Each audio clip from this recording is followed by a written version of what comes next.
दोस्तों, किसी गांव में रघुवीर सिंह नाम का एक जमींदार रहता था।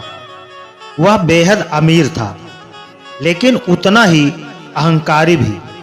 उसे अपनी ताकत और दौलत का घमंड था और वह सोचता था कि उसके जैसा चतुर कोई नहीं होगा।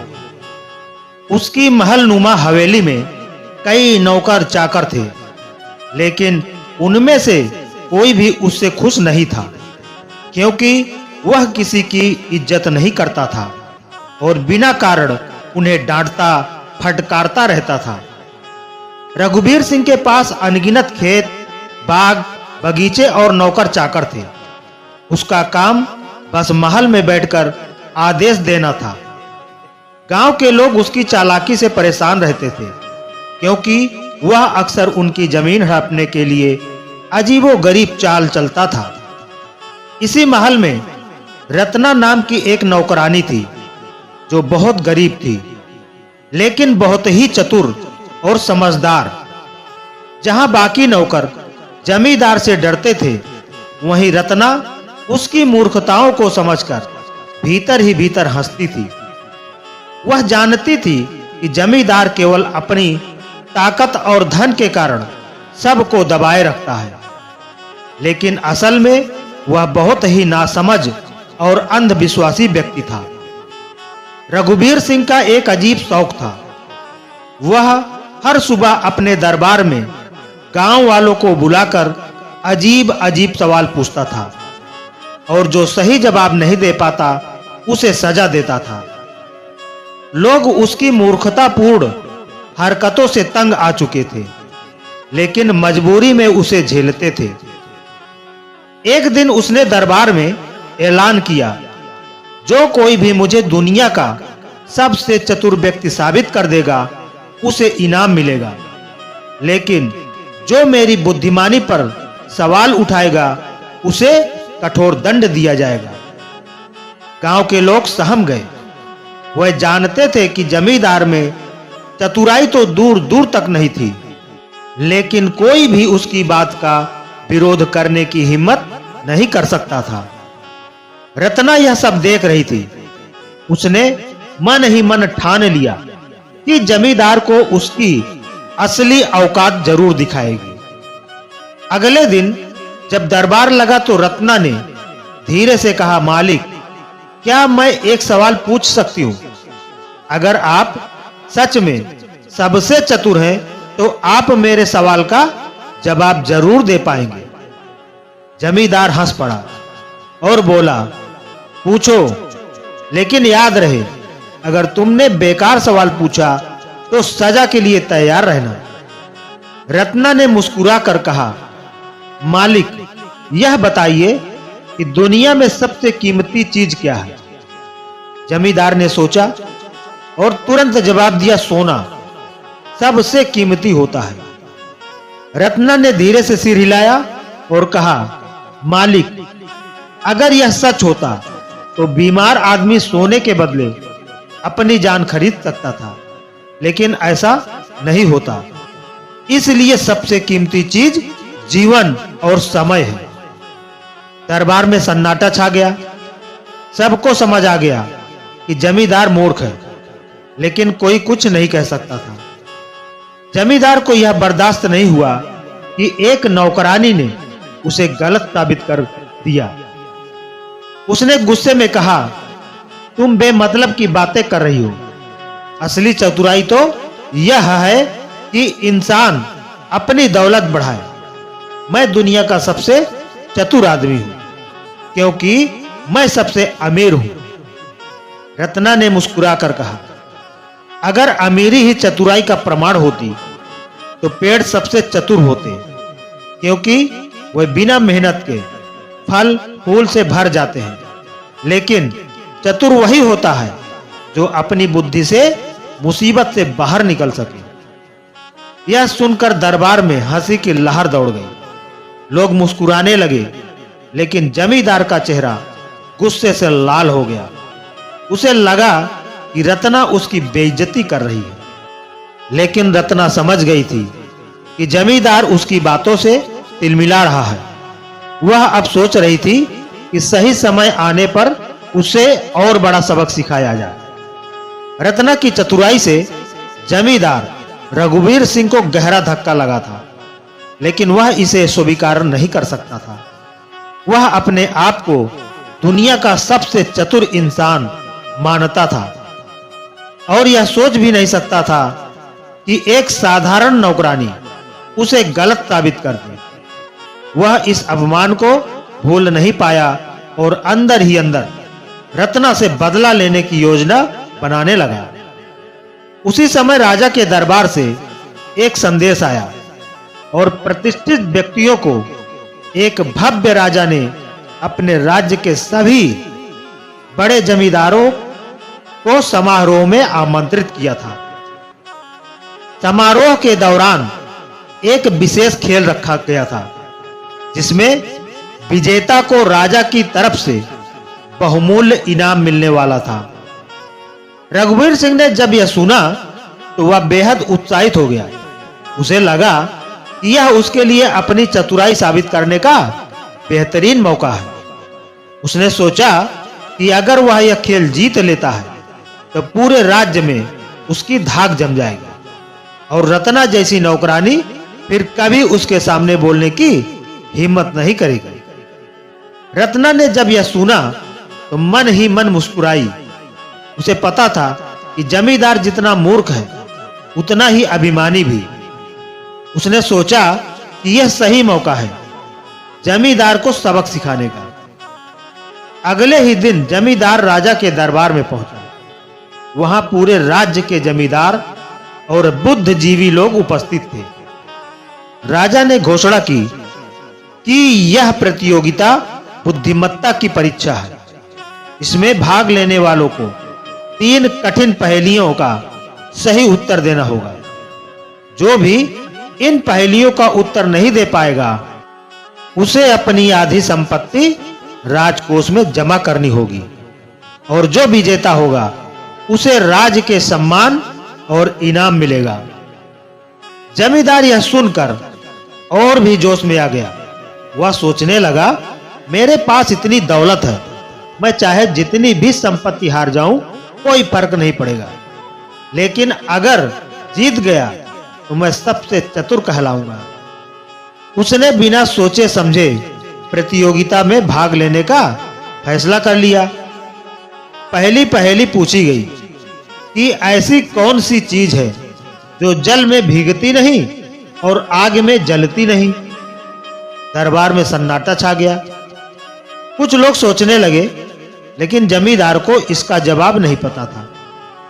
उसने इधर-उधर देखा और बगल में बैठे एक व्यक्ति की तरफ झुककर धीरे से पूछा, तुम्हें इसका जवाब पता है? उस व्यक्ति ने मुस्कुराते हुए कहा, जी हां, लेकिन यह प्रतियोगिता है और हर किसी को अपने दम पर उत्तर देना होगा। जमींदार हक्का बक्का रह गया। उसने कई बातें सोची, लेकिन कोई उत्तर नहीं सूझा। राजा ने कहा, समय समाप्त। इसका उत्तर है परछाई। परछाई न जल में भीगती है न आग में जलती है। राजा ने दूसरी पहेली पूछी, ऐसा क्या है जो तोड़ने के बाद भी कभी नहीं टूटता? जमींदार फिर से सोच में पड़ गया। उसने फिर उसी व्यक्ति से धीरे से पूछा, इसका उत्तर क्या है? उस व्यक्ति ने हंसते हुए कहा, मुझे खेद है, लेकिन मैं तुम्हारी मदद नहीं कर सकता। राजा ने उत्तर बताया, वादा। वादा अगर तोड़ा जाता है तो भी वह अपनी जगह बना लेता है और उसका असर कभी खत्म नहीं होता। अब जमींदार की हालत खराब होने लगी। उसके पास अब सिर्फ एक आखिरी मौका बचा था। अगर वह तीसरी पहेली का उत्तर नहीं दे पाया तो उसे अपनी आधी संपत्ति गंवानी पड़ेगी। राजा ने तीसरी और अंतिम पहेली पूछी, ऐसी कौन सी चीज है जो इंसान को बिना छुए भी गिरा सकती है? जमींदार ने बहुत सोचा, लेकिन उत्तर नहीं ढूंढ पाया। राजा ने उत्तर बताया, घमंड। जब किसी इंसान में घमंड आ जाता है तो वह बिना किसी के धक्का दिए ही गिर जाता है। दरबार में ठहाके गूंज उठे।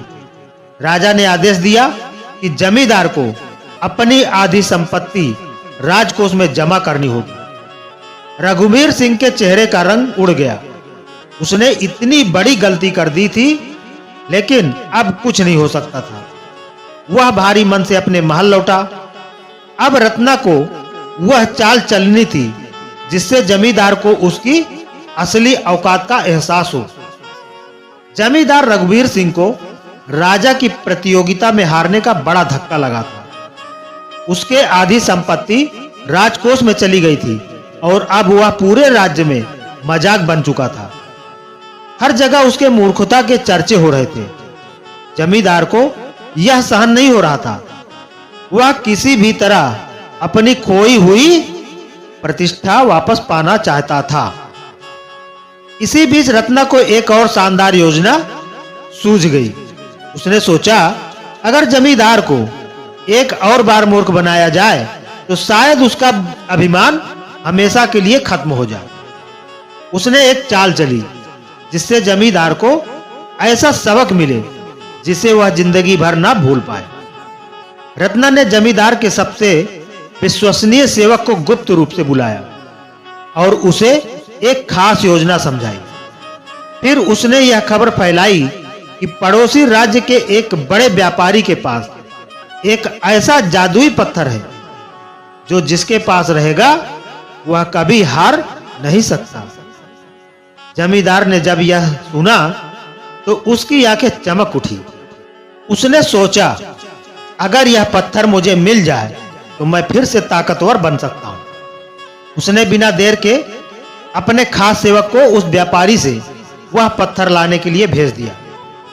रत्ना ने पहले ही व्यापारी को समझा दिया था कि वह जमींदार को कोई साधारण पत्थर ही दे, लेकिन इसके बदले बहुत सारा धन वसूल ले। व्यापारी ने वैसा ही किया। जमींदार ने भारी कीमत चुकाकर वह पत्थर खरीद लिया और बहुत खुश हुआ। उसने पूरे गांव में ऐलान कर दिया कि अब वह कभी हार नहीं सकता। लेकिन रत्ना ने अभी अपनी चाल पूरी नहीं की थी। उसने एक नई योजना बनाई। उसने गांव के कुछ लोगों को सिखाया कि वह जमींदार के सामने तरह तरह की छोटी छोटी चुनौतियां रखे। पहले तो जमींदार हर चुनौती को स्वीकार करता रहा, लेकिन जैसे जैसे चुनौतियां कठिन होती गई उसे हार का सामना करना पड़ा। एक दिन गांव के एक छोटे से लड़के ने जमींदार को एक पहेली पूछी, लेकिन जमींदार उसका उत्तर नहीं दे पाया। अब सबको समझ आ गया कि उसका जादुई पत्थर बिल्कुल बेकार था। लोग फिर से उस पर अर्थात जमींदार को एहसास हुआ कि उसने फिर से मूर्खता की थी, तो उसे बेहद शर्मिंदगी महसूस हुई। उसने गुस्से में आकर वह पत्थर जमीन पर फेंक दिया। तभी रत्ना मुस्कुराते हुए बोली, मालिक, आप फिर से मूर्ख बन गए। असली ताकत जादू में नहीं बल्कि समझदारी में होती है। अगर आप अपने अभिमान को छोड़कर सीखने की कोशिश करें तो शायद कभी हार न हो। जमींदार ने पहली बार रत्ना की बातों पर ध्यान दिया।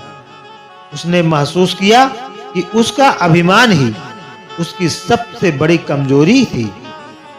जमींदार रघुवीर सिंह को अब एहसास हो चुका था कि उसका घमंड और मूर्खता ही उसकी सबसे बड़ी दुश्मन थी।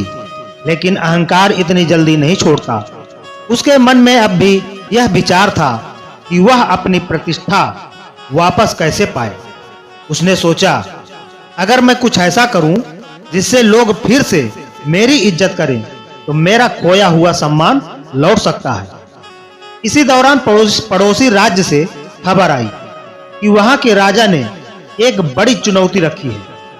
जो कोई भी जंगल में जाकर खतरनाक शेर को काबू करेगा उसे राज्य के सम्मान और स्वर्ण मुद्राएं दी जाएगी। जमींदार को लगा कि यही मौका है। अगर वह इस चुनौती को पूरा कर ले तो पूरा राज्य फिर से उसकी बहादुरी की मिसाल देगा। उसने बिना सोचे समझे ऐलान कर दिया, कि वह अकेले ही शेर का सामना करेगा। रत्ना को जब यह पता चला तो वह चिंतित हो गई।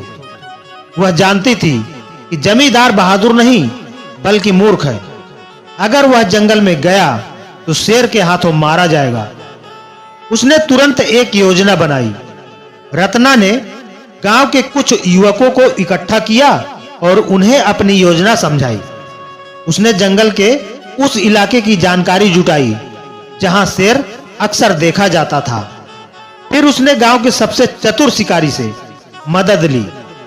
उसने शिकारी को समझाया कि हमें शेर को मारे बिना जमींदार को सबक सिखाना होगा। जमींदार पूरी तैयारी के साथ जंगल की ओर बढ़ा। उसके साथ उसके कुछ नौकर भी थे, लेकिन वह अकेले ही शेर से लड़ने का दिखावा करना चाहता था। जब वह जंगल के बीच पहुंचा तो अचानक झाड़ियों में हलचल हुई।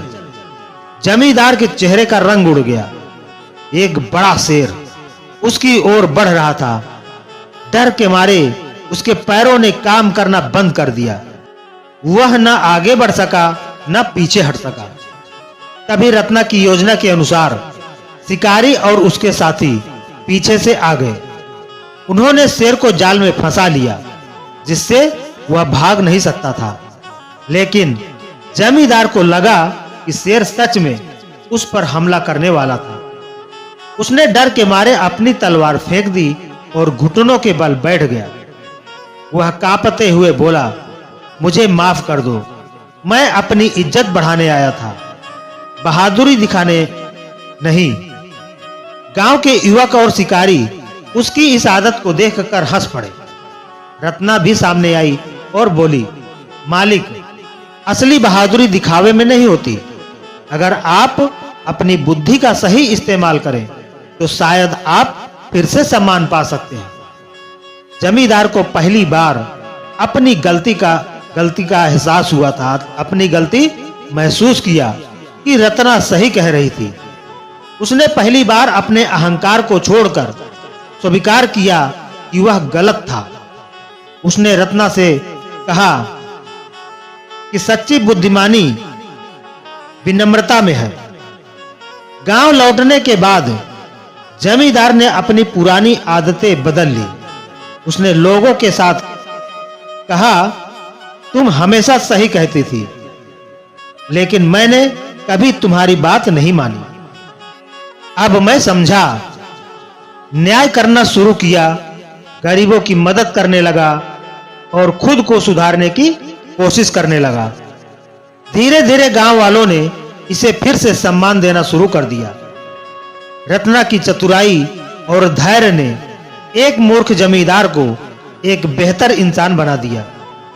जमींदार रघुवीर सिंह ने अब तक बहुत कुछ सीख लिया था, लेकिन उसके बुद्धिमत्ता और धैर्य के सबसे बड़ी परीक्षा भी बाकी थी। वह गांव में अपने छवि सुधारने में लगा था और लोग भी उसकी नई सोच की सब सराहना करने लगे थे। मगर एक दिन ऐसा आया, उसे अपने नए स्वरूप को साबित करने का मौका मिला। एक दिन गांव में अफवाह फैली कि पड़ोसी राज्य के जमींदार ने यहाँ के किसानों की जमीन हड़पने की योजना बनाई है। वह चाहता था कि सभी गरीब किसान अपनी जमीन छोड़कर चले जाएं, ताकि वहां अपनी खेती कर सके और मुनाफा कमा सके। जब यह खबर जमींदार रघुवीर सिंह तक पहुंची तो उसके सामने दो रास्ते थे। या तो वह पहले की तरह लालच में आकर चुप रहे, या फिर अपने गांव की रक्षा के लिए कुछ करे। इस बार जमींदार ने समझदारी से काम लिया। उसने रत्ना को बुलाया और पूछा, तुम्हारी चतुराई हमेशा मुझे सही रास्ता दिखाती है, बताओ हमें क्या करना चाहिए। रत्ना मुस्कुराई और बोली, मालिक, अगर आप सच में गांव की भलाई चाहते हैं तो आपको खुद आगे आकर इन किसानों की रक्षा करनी होगी, लेकिन ताकत से नहीं बल्कि बुद्धिमानी से। जमींदार ने सिर हिलाया और गांव के सभी किसानों को इकट्ठा किया। उसने उन्हें भरोसा दिलाया कि वह उनकी जमीन बचाने के लिए पूरी कोशिश करेगा। लेकिन यह आसान काम नहीं था। पड़ोसी राज्य के जमींदार के पास एक बड़ी सेना थी, और वह किसी भी हालत में पीछे हटने को तैयार नहीं था। रत्ना ने एक और योजना बनाई। उसने गांव के सभी लोगों को संगठित किया और एक नई रणनीति अपनाने का सुझाव दिया। उन्होंने गांव की सीमाओं पर कई नकली सैनिक और किले बंदी कर दी, जिससे दुश्मन की सेना को लगे कि गांव में पहले से ही सुरक्षा खड़ी कर दी गई है। साथ ही रत्ना ने गांव की महिलाओं को भी एक अलग योजना समझाई। अगर कोई सैनिक गांव में दाखिल होने की कोशिश करे तो वह उन्हें बातचीत में उलझाकर समय को बर्बाद करे। जब पड़ोसी जमींदार की सेना गांव में आई तो उन्हें यह देखकर आश्चर्य हुआ कि गांव वाले पहले से ही तैयार थे। उन्हें लगा कि जमींदार रघुवीर सिंह के पास कोई गुप्त शक्ति या सेना है जो उन्हें रोकने वाली है।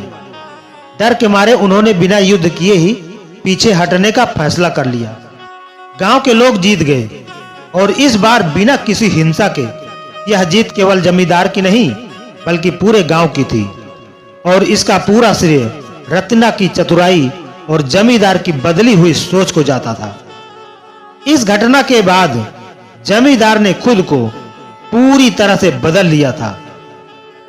वह अब सिर्फ एक नाम का जमींदार नहीं था बल्कि एक सच्चा नेता बन चुका था जो अपनी प्रजा की भलाई के लिए सोचता था। उसने रत्ना को अपना सबसे महत्वपूर्ण सलाहकार बना लिया और उसकी बुद्धिमानी की खुले दिल से सराहना की। रत्ना की चतुराई ने न केवल गांव को बचाया बल्कि एक मूर्ख जमींदार को एक महान व्यक्ति में बदल दिया। आपको यह कहानी कैसी लगी कमेंट करके जरूर बताएं। वीडियो को लाइक करके ज्यादा से ज्यादा शेयर करें और अभी तक हमारे चैनल को सब्सक्राइब नहीं किया है तो प्लीज सब्सक्राइब जरूर कर लें। धन्यवाद।